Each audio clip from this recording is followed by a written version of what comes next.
Hi, everyone. Thanks for coming to Medias Res and joining us for this conversation with Speplól Tanya Zilinski, the artist who created Spirit Maps, the body of work that's on view at Medias Res Gallery today for the next 2 weeks. I'd like to begin by acknowledging that we are gathered on the unceded territories and ancestral homelands of the Musqueam, Squamish, and Tsleil-Waututh nations. We are very grateful to the original stewards of this land for the opportunity to work, gather, learn, and create on these beautiful lands every day on a daily basis. I'd also like to give you a brief bio of the artist before passing the proverbial mic to Speplól to offer you a traditional welcome and get us started in a good way. Speplól Tanya Zilinski is a visual artist, a Halka-Malem language teacher, and matriarch of their family. They are a member of the Red River Nation in Manitoba, with family and ancestral ties to Anishinaabe, Cree, Dakota, and Huron-Wendat nations throughout Turtle Island's Plains and Great Lakes regions on their maternal side, and Ukrainian heritage on their paternal side. Speplól, meaning little crow, is one of their traditional names, which was given to them at the age of 14. They were born and raised on the stolen lands of the Chihuahua people, Stalo, known to settlers today as Hope, BC, where they work today, where they live today. Speplól's medium is traditional loom beadwork. They learned to loom bead at the age of 15 from a Stalo elder in their community. And over the years, they have developed their own techniques for creating large-scale loom beaded tapestries. Their practice serves as a means of cultural exploration and self-reflection, and a way of passing on oral stories and cultural teachings through patterns laid out on beadwork tapestries. Speplól's meditative process connects them to their ancestors and serves as a daily tincture to cure the body and mind. The body of work on view at Medias Res was created with the support of Canada Council for the Arts through the Research and Creation Grant. Speplól, thank you so much for being here. And please, the floor is yours. Oh, thank you for having me. Eilau tuch swale talwelap Speplól tel swalmo squeech. Shane John to swalmo squeech tel ahiel.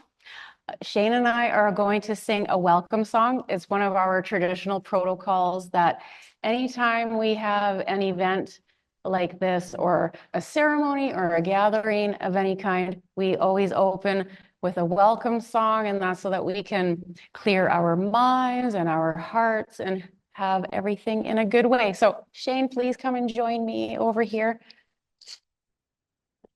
Should we stand? Oh, yeah, and huila stand up, everybody, please. And I believe we need to stand over here, right? Sure. Okay. Let us know if you'd like us to move you guys. Is this good? A little bit more? Okay. All right.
Thank you very much, Jane. Thank you. Good luck for getting us started in a good way. So I thought I'd gather the questions that we received a lot on opening night and over the past week. Okay. And sort of to help us like find a rhythm. One of the questions that was really recurring was what the process looks like. In preparation for this exhibition, I watched a lot of videos of loom beading, but a lot of the questions I had no idea how to answer. The time that it takes, the way you develop the patterns. I was asked questions about how these horizontal lines that go across the loom, do they go one row at a time or one bead at a time or one section at a time? Just anything you could tell us about how you approach the physical process. And if you'd like to add anything about the history, how you approach the history of loom beadwork. Okay, sure. So loom beading is actually an Indigenous invention here on Turtle Island. Beadwork has been in practice for thousands and thousands of years here on Turtle Island, what is known today as North America. And before, a long, long time ago, they used things like shells or rocks, wood, bones. And then, of course, when the European settlers came, they brought glass beads with them. And this was a really new innovation that the ancestors really loved. They used the glass beads to adorn the regalia and to make traditional items. And one of the things that they did was they invented loom beadwork as well. So what I love about the loom beadwork is that it's not an adaptation that was brought here from Europe. It's something originated. Yeah. So it's something that was invented right here. So that's why I personally choose the loom beadwork process. And so the loom beadwork process, it's so I have a loom, and my loom is I'm sorry, I just lost my words. So my loom was custom made for me by my late cousin, Darcy Peltier. And it's about 5 inches wide, and it can extend to 3 feet in length. So how the process goes is that I set up warps on my loom, and that's done with nylon bonded threads. And then I have a beading needle, and it's about 4 inches long, and it's attached with a weft. And then each of the rows is attached 1 row at a time with the needle. And the width you said is about 3 inches. Oh, wow. Yeah. So say that blanket, that how long does that take? Well, the blanket took me a whole year to make, and it was 2,000 hours. And that was also on top of my full-time job as well. So I would just come home and I would work on that right away between making dinner and taking care of the kids and whatnot. Weekends, just any spare moment that I had was spent creating the quilt. So it is your work, it is your hobby, it is your rest. Yeah. It is your meditation. It is. And also, you talked to us a little bit about the choice of materials. So you don't choose just any bead. You choose check glass seed beads. And you told me that the process that they produce these beads is significant to you. It is. So I personally choose the check seed beads because they're made traditionally, but from antique methods. So a long time ago, the first beads that came here, they were actually Venetian or Italian beads. And then in the very early 1500s in Bohemia, so Bohemia is now present-day Czechoslovakia, they had developed their own methods for creating glass seed beads, and those started coming over in the very early 1500s. And those methods that they used in the early 1500s are the same methods that they use today for making those glass beads. So that's why I choose those particular beads over other glass seed beads, which are considered more of a modern bead.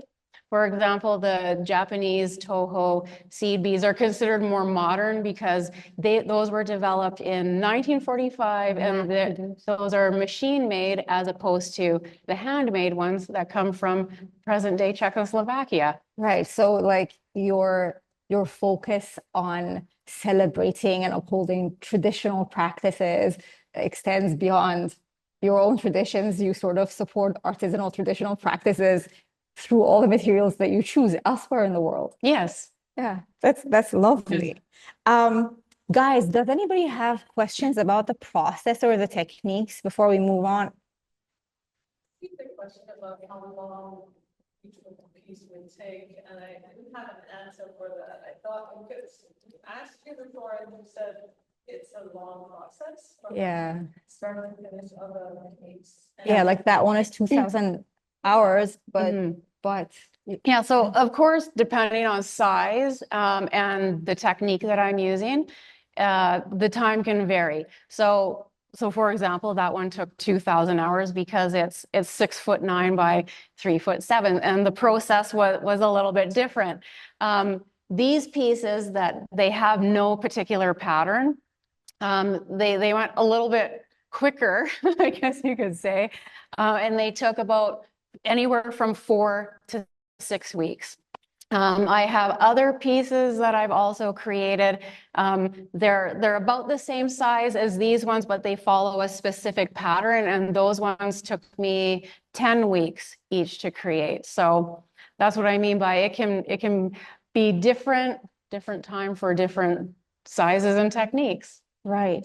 And the pattern, forgive me for not knowing this, but the patterns you do on paper, and they're sort of like cross-stitching patterns that, yeah. Yes, yeah, that's right. Yeah, so I graph everything on paper by hand. Sometimes I use colors, but sometimes I'll just use plain pencil, because I did try using like colors to mark and keep track, but I find that just makes it more confusing for me. So I use pencil, just straight pencil. And then I just imagine where the colors are supposed to be in my head, and I map it all out that way. So even with the ones that you have patterns for, there is an element of improvisation. Yes. There you go. Wonderful. Yes. All right. So the original inspiration behind this body of work was chaos theory. Your research into chaos theory, your interpretation of chaos theory through your own ways of indigenous ways of knowing and being. So would you like to tell us a little bit about how you approach chaos theory? I know that you started with the fractal patterns and other geometric patterns inspired by nature, and how that developed into more improvised patterns that are not planned in advance. Yeah, so the entire series began out of my fascination for science and learning. I really love to learn. And I was particularly fascinated by the hidden geometry in flowers. And this really appealed to me because, of course, when you look back throughout history and you look at the ancient patterns of how stories were depicted, they were all very geometric. The pictographs and the geographs, they're all geometric. So I was really fascinated by hidden geometry in flowers, and that's how the three over there were first inspired. So when I was researching hidden geometry in flowers, that's when, of course, when you research, it turns into this spiral. That's when I first started to learn about fractal patterns, and I was very fascinated by fractal patterns and how they're just these never-ending patterns that are all around us. And we're just so innately attracted to them. And it just connects everything, nature, how nature is connected to us through fractal patterns. I just found it so fascinating. And so, of course, when I was researching fractals, that's when I came across chaos theory. And that really amazed me as well. And I really wanted to do a piece that reflected chaos theory, because when I was researching chaos theory, I was really fascinated about the concept of how these things in your life happen, and you might not know at the time why they happened, but there's a cause and then there's an effect later on down the line. So it really made me reflect back on my life. And so, of course, I was thinking about my childhood, and it helped me to be able to reframe things that I thought were not good things, or may have been traumatic to me. And it made me think that, okay, so if A hadn't have happened, then I wouldn't be over here where I am today. That you're the result of a very, very intricate causal logic. Yeah. That you're a product of a really complex history. Yeah, and I find that so fascinating.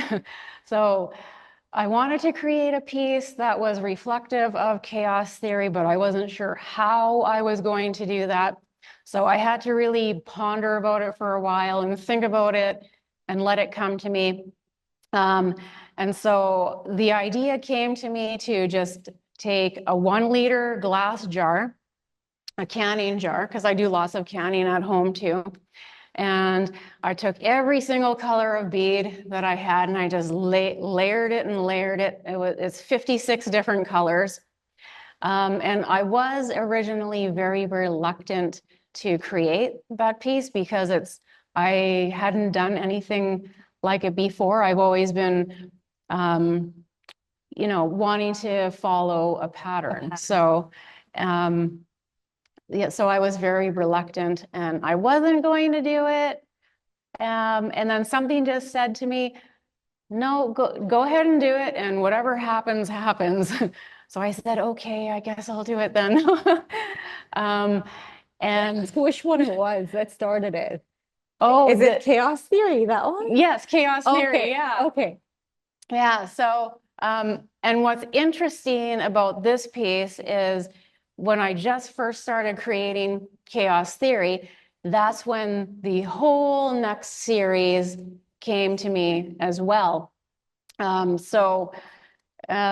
what I find interesting is when I'm creating pieces, I don't know what's going to come to me. I don't know what messages are going to come when to there's me. no set pattern. It's so fascinating to me. And when I'm going through it, it just makes me feel this gratitude in my heart too.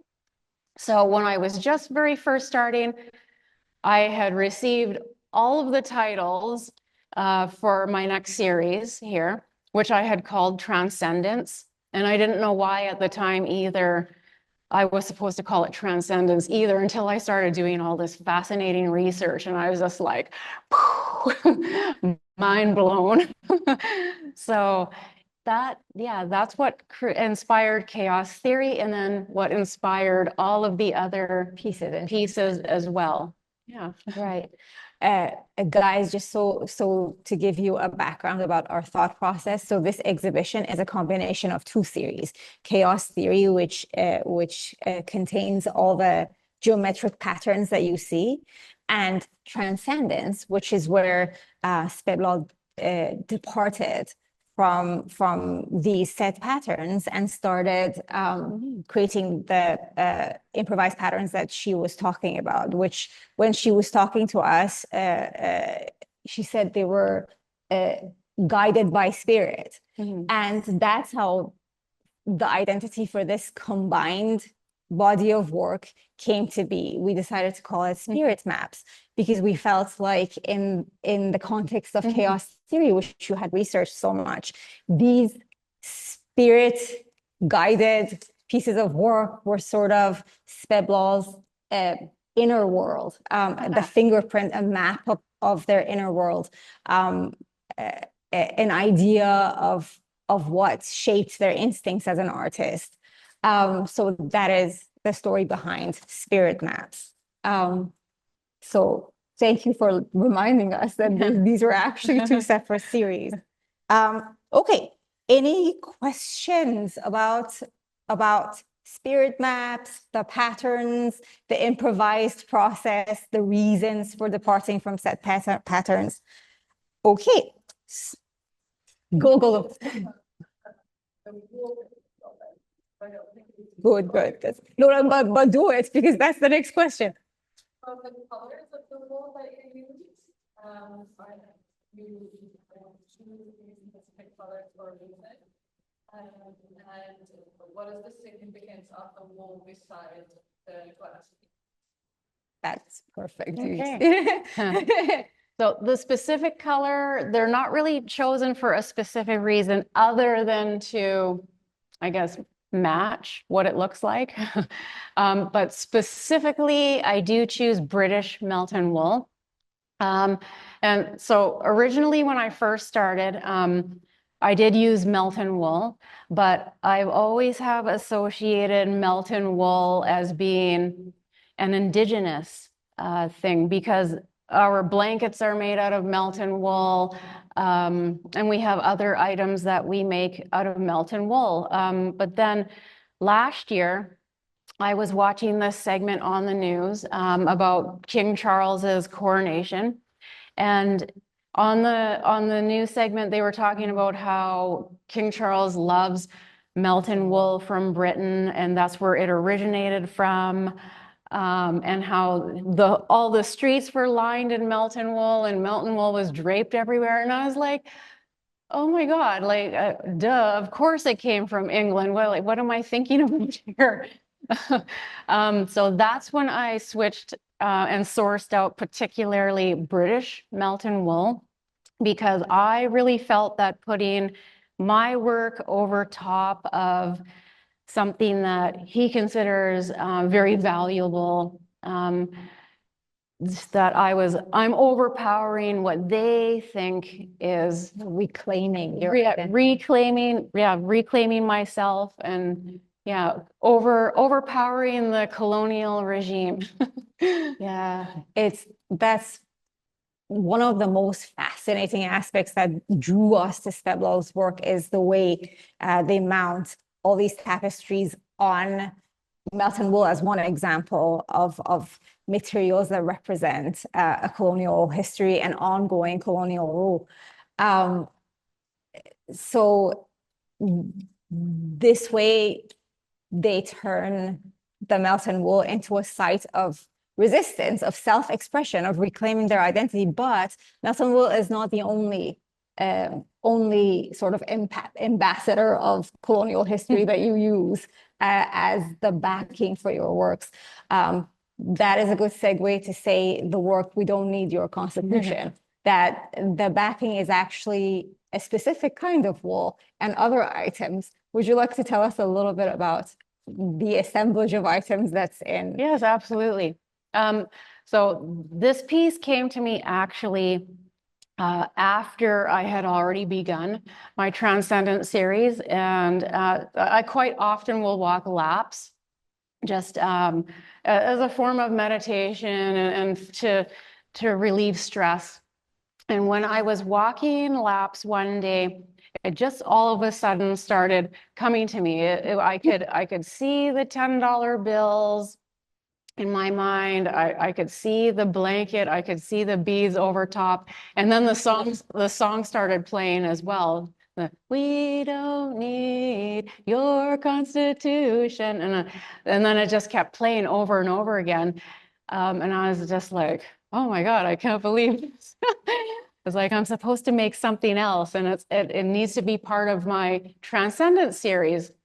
So of course, I was already in the middle of creating another piece, so I kind of had to wait. So, but I was still thinking about it. It was still on my mind. And originally, it was going to be my last piece that I was going to do. But then back in November, last November of 2024, something just said to me, okay, you better start doing it now. And I said, oh, why am I supposed to start doing it now? I'm not sure. It doesn't really make sense, but something just said, just start it. So I said, okay, I'll start doing it now. So I gathered what I needed. I had to first of all find a vintage blanket because I really wanted it to go on an antique HBC blanket for that authenticity. So that took a little bit of getting the materials.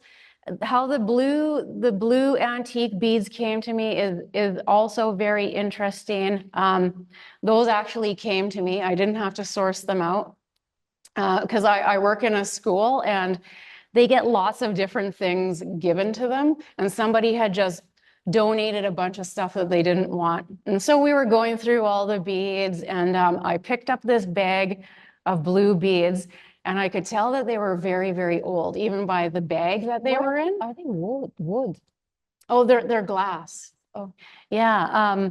And so when I picked up the bag of beads, I could tell right away, and I said, oh my God, somebody didn't know what they had.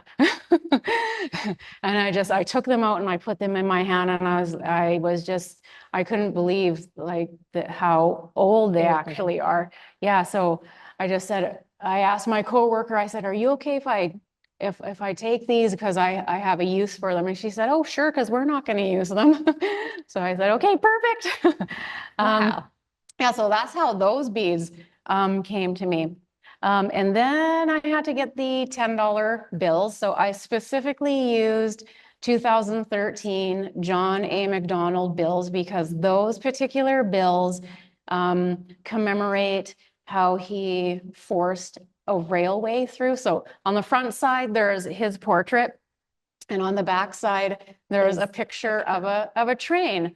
And of course, in the colonial point of view and perspective, him forcing a railway through it was a great feat.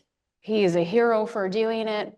But if you ask from the Indigenous perspective, it wasn't a great feat at all. He wasn't a hero. He was, in fact, a murderer. He displaced thousands and thousands of people, starved people to put a railway through. And that part of the history is just only really coming to light in the last 10 years, maybe, and being acknowledged. There's a lot of denialism, but that's why I felt it was very important to do this piece. 2013.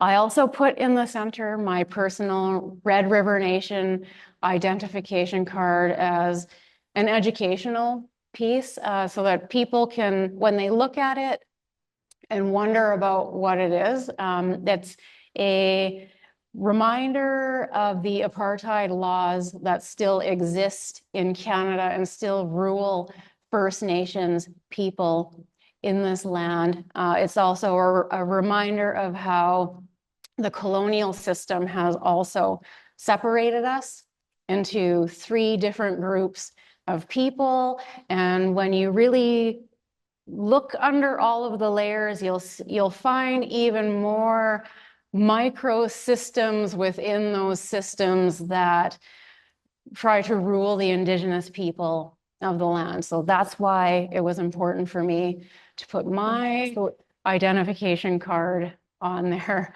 Yeah, so there are layers of violent history. That Hudson's Bay blanket, as you told us, is what Hudson's Bay Company used to trade for land, for Indigenous lands, for a long time. Yes. And you told us the story of the railroad, and then there is the epistemic violence, the assigning of meaning, this oversimplification, the pinning an entire people's, an entire population down to a really simplified definition.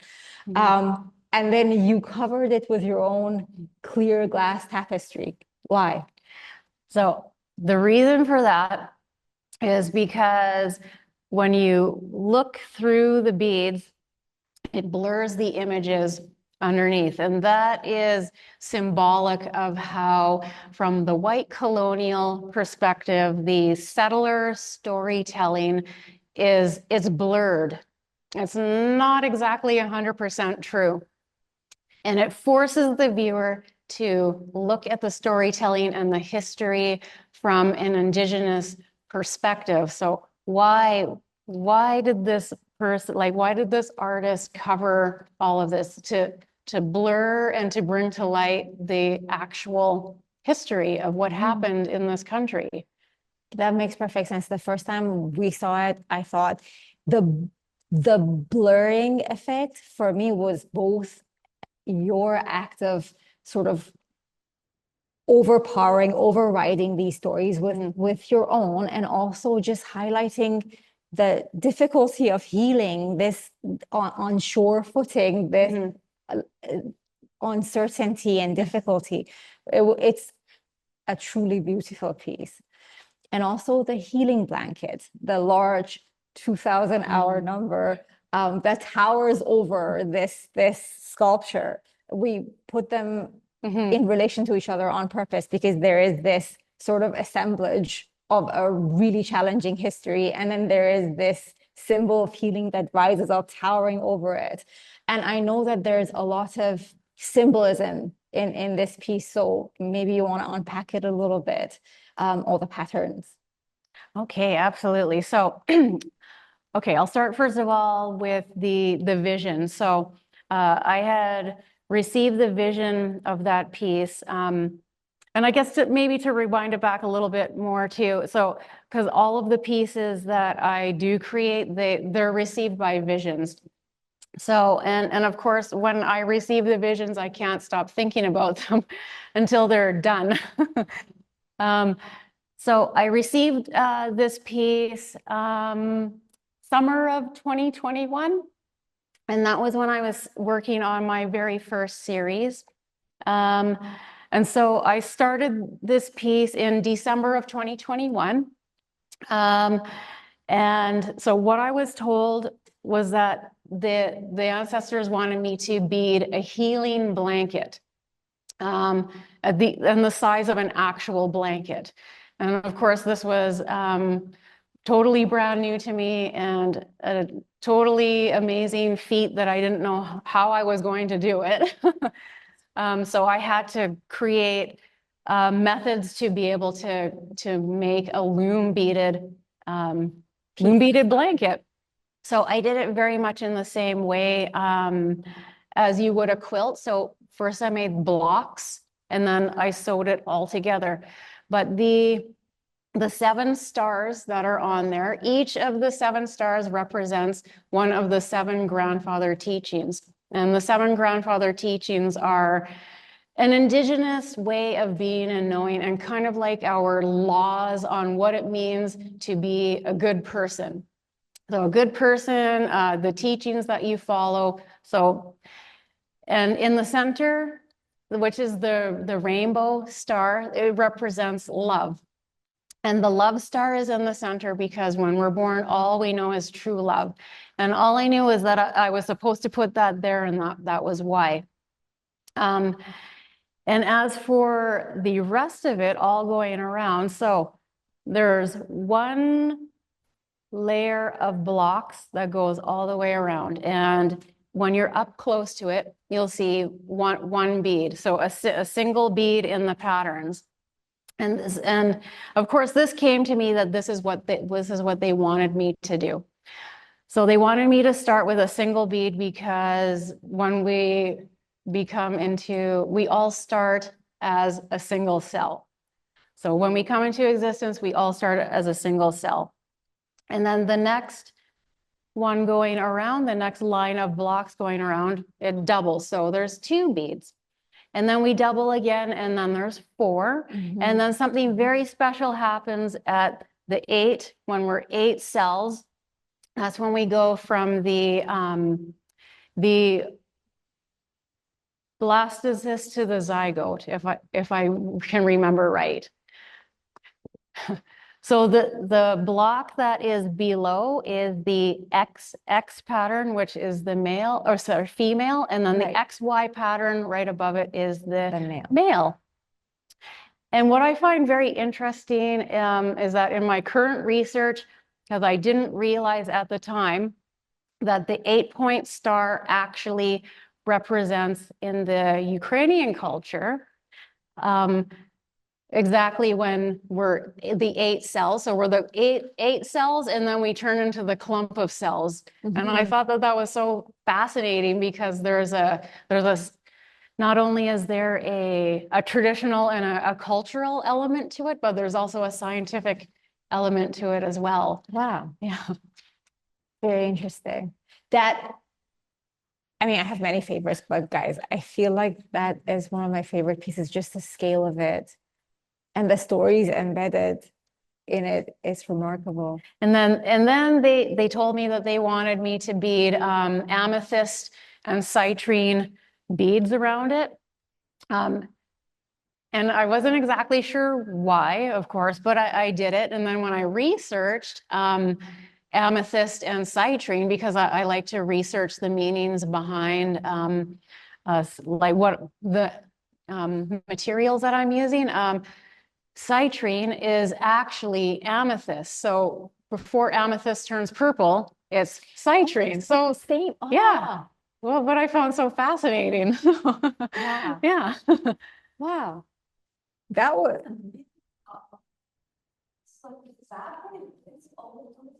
It's all beads. this is a reaction we've been getting a lot. Yeah. And then I finished it off by hand sewing bias tape around the edges. And I chose specifically orange bias tape because more recently, within the last few years, orange has really become the color of Indigenous resistance and resilience. Yes. Welcome. That's fascinating. And it's also on loom beaded. Sorry, it's also on Melton wool. Like, yes, it's also that's on it's Melton wool. Yes. Generally, that's now a standard of your practice. Yes. That's fascinating.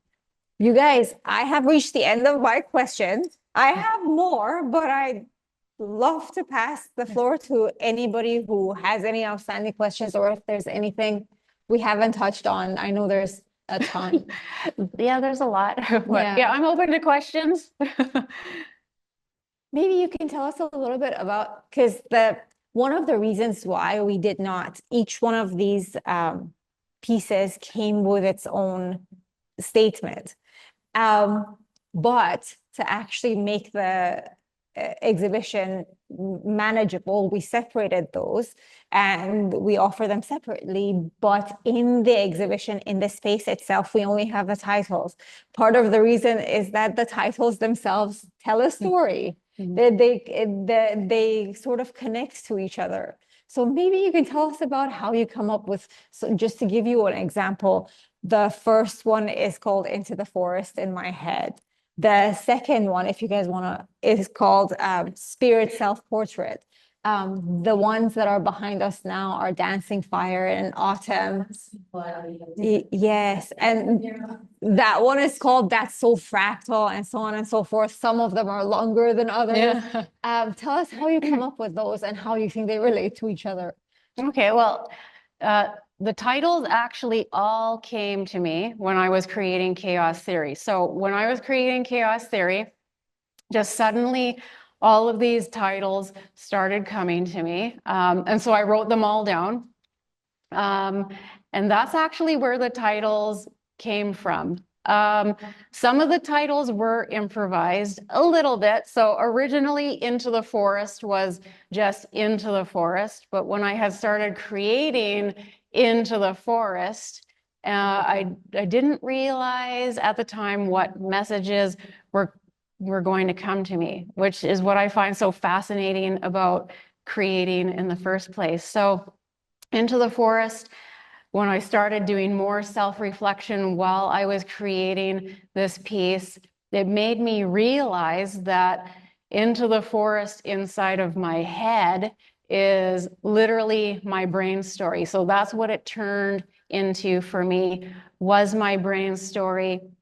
And I believe that my brain story not only started when I was born, but my brain story, more of it started when I turned 40 years old and had decided to go back to school, as I hadn't originally graduated.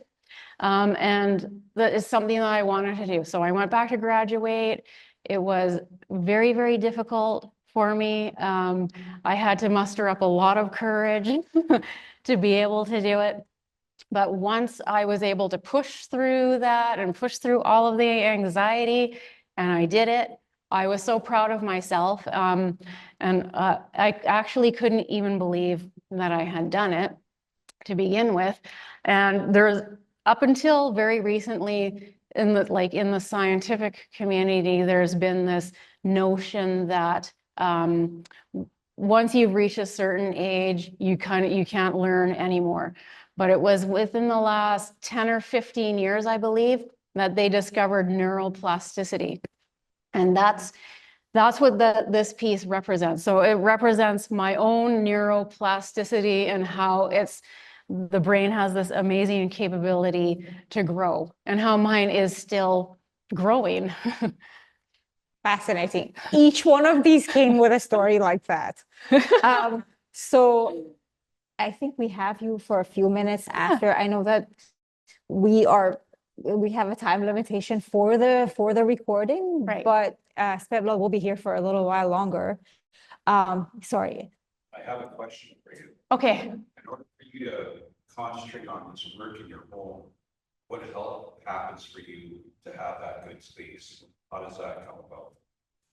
Oh, okay. Well, the good space comes about from, well, first of all, my life partner. He helps to clear the area with medicine. So we do lots of smudging. We have medicine hanging in our house, such as the cedar boughs. You see that Shane put down cedar boughs here earlier. And the cedar boughs are a medicine that we use for spiritual protection. They clear the mind as well. They clear off our body. We use them for brushing. So we literally take the cedar boughs and we will brush ourselves off. And it helps us to be able to have a good mind and a good heart. It's called letzamat letzatala in the language. Good mind, good heart. Fantastic. Thank you for the question. Anything else? Any other questions? Any comments? Any additional things that you would like to talk about? We have, I think, 2 minutes of recording left. Well, spirit self-portrait. That's what I want to get into a little bit more about. How you chose the colors and how they come to you. Yeah, that is my question. Yeah. How did they come to you? Okay, so spirit self-portrait. I used my own traditional spirit colors. And in our culture, we have spirit colors. They can either be given to us by a medicine person or a respected elder in our community. Sometimes we might just innately know within us what our spirit colors are. And I have just always known from a very early age that those colors are my spirit colors. So the deep purple, lavender, and the forest green colors, those are my particular spirit colors. So I chose those colors and then I layered them in the glass jar and I mixed them all together and it became my spirit self-portrait. So it's a tiny little glimpse into my spirit or my consciousness. As are the rest of them too, but all of them. They all are. Yeah. They all really are. Yeah. But that's how we learned about spirit colors, and I can't wait to find out what mine are. I borrowed yours today. I'm wearing yours. Nice. Yeah. Thank you very much. Are we out of time? If any questions, any comments? Well, thank you so much, Speplól, and thank you so much for you guys being here and for everybody who joined us on Zoom. And we hope to, would you like to tell them about your where the exhibition is going next, where you're showing next? Okay, so Transcendence, or this series, is going next to the art gallery at Queen's Park in New Westminster. And I also have in September at the same time another exhibition running from my very first series that I created at the Schindel Gallery in Vancouver, a fusion of traditions. Fantastic. And Spirit Maps, the exhibition that is on view here, will be on for until August 3rd. Thanks, Jody. Thank you so much, everybody, for being here. Thank you again, Speplól and Shane. Sama.